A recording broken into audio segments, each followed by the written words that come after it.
नमस्कार, मैं रवीश कुमार। यूपी की लोक गायिका नेहा सिंह राठौर को गाना गाने पर पुलिस नोटिस भेज देती है।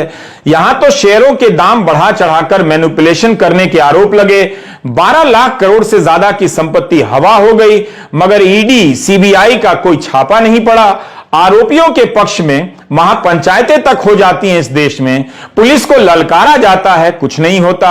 एक धर्म के खिलाफ हिंसक नारे लगाए जाते हैं, कुछ नहीं होता। नेहा सिंह राठौर के गानों से ही तनाव फैल रहा है। नेहा सिंह राठौर अगर अदानी समूह और हिंडनबर्ग की रिपोर्ट को मिलाकर कोई गाना ही बना दें, गा दें, तो नोटिस किसे जाएगा? नेहा को या हिंडनबर्ग को या अदानी समूह को? कम से कम इसी तरह के फालतू सवाल ही पूछ लीजिए सवाल के नाम पर। अगर गंभीर सवालों के जवाब नहीं आते हैं तो दिल्ली के शिक्षा मंत्री मनीष सिसोदिया की जमानत पर चीफ जस्टिस के सामने सुनवाई हुई। यह सवाल उठ रहा था कि सिसोदिया के घर और अन्य जगहों पर सीबीआई पिछले साल से छापे मार रही है, पूछताछ कर रही है। सिसोदिया सीबीआई के दफ्तर भी जा रहे हैं, फिर भी उन्हें क्यों गिरफ्तार किया गया? क्या जेल में रखने के लिए? सिसोदिया के अब विरोधी प्रशांत भूषण ने भी ट्वीट किया है कि जो आरोप लगे हैं उनकी प्रकृति गंभीर है और जांच गंभीरता से होनी चाहिए, लेकिन गिरफ्तारी की बात समझ में नहीं आती है। सुप्रीम कोर्ट ने कहा है कि इस स्तर पर दखल नहीं देंगे, हाईकोर्ट जाइए। आमतौर पर जब भी हाईकोर्ट का विकल्प रहता है, कोर्ट की तरफ से यही कहा जाता है। देश के जवानों को पेंशन का पैसा नहीं मिलता है, लेकिन अदानी समूह में निवेश करने के लिए सरकारी संस्थानों को पैसे की कमी नहीं होती है।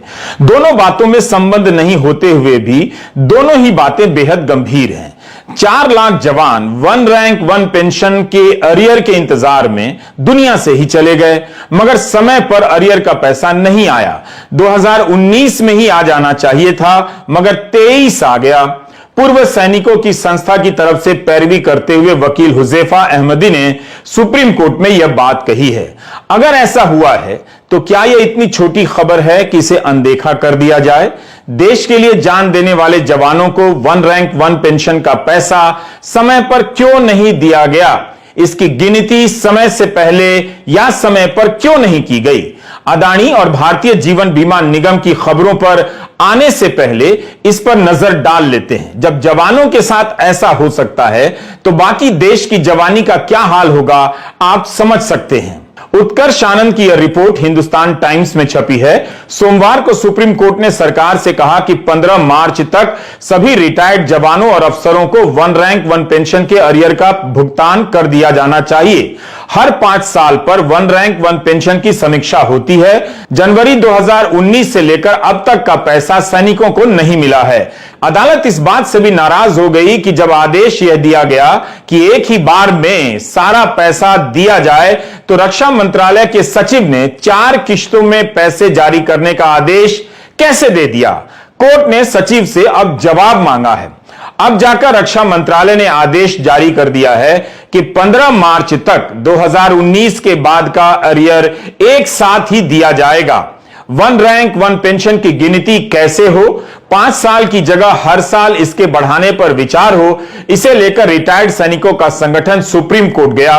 वादा तो प्रधानमंत्री नरेंद्र मोदी का था, मगर इसे हासिल करने के लिए सैनिकों को 2015 के साल में जंतर मंतर पर आमरण अनशन भी करना पड़ा। लेकिन रिवाइज पेंशन देने के नाम पर सरकार कोर्ट से ही समय मांगती रही कि गिनती के लिए टेबल बनाने समय लगेगा। सैनिक संगठन उससे भी संतुष्ट और सहमत नहीं हैं।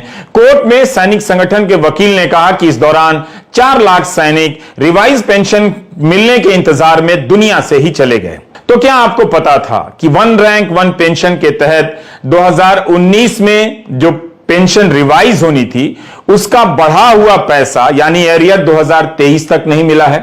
क्या आपने किसी हिंदी अखबार में यह मोटी मोटी हेडलाइनें देखी हैं कि वन रैंक वन पेंशन के अरियर के इंतजार में 4 लाख सैनिक दुनिया से ही चले गए?